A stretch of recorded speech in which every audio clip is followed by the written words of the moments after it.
अस्सलाम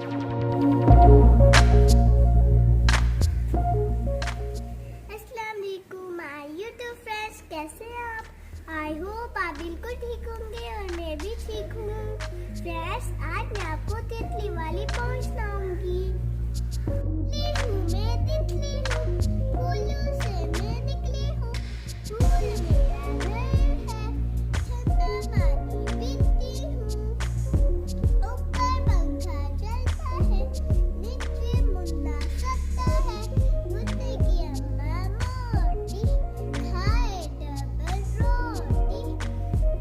डबल रोटी बुस्सी, मुन्ने की अम्मा रस्सी, डबल रोटी ताजी, मुन्ने की अम्मा राजी।